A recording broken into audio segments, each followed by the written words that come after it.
سومیا آسیا، علیه و احمد جان والدان چارگانیک ها قصد دارند فرزندانشان را چنین نامگذاری کنند. این طفلکان هفته قبل در بیمارخانه استقلال به دنیا آمدند و همکنون آنها را از اینجا به خانه گسیل می‌کنند. قناعتشاه خدایورف پدر چارگانیک ها از تولید فرزندانش خیلی خوشحال است. او هیچ امید نداشت که همسرش چارگانیک به دنیا می‌آورد. طفل‌ها سالم و بردم به دنیا آمدند و هر کدام بیش از 2 کیلوگرم وزن دارد. حالا تمام خویش و تبار برای دیدن این طفلک‌ها به خانه قناعتشاه آمدند. عائله خدایورف‌ها اجاره نشینند.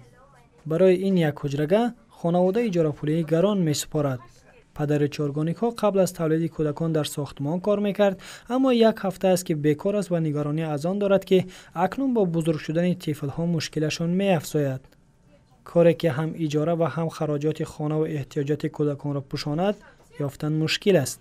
آخه اجاره پولی خودش از 4000 سامانی همین کوارتیر را میشینم. همین ماه تمام میشه و باید کوارتیر نو بکنم بگیرم. با شرایطی که مقصد برای کودکان معاش ما اگر حساب کنیم با شیر کودکان نمیرسه. گلزیره میرزابیکова مادر چارگانیک‌ها را هم همین فکر به تشویش آورده است. او میگوید بسیار خوب میشد اگر حداقل در پایتخت برایشان یک منزل یک حجرگی جدا میکردند. این کار خیر مشکلی آنها را چند مراتب آسان میکرد. سلامتی کودکانم شکر خدا ساز است. در 4 روز کودکانم رو دیدم.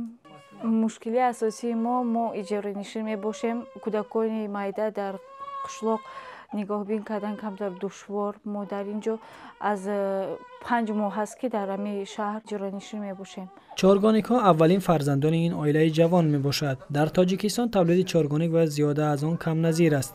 عادتا حکومت کشور در چند سال اخیر برای والدانی که چارگانیک یا بیشتر از این طفل به دنیا میآورند خانه استقامتی یا کمک‌های پولی کرده است. امام علی سعیدزاد، ازیا پلوس.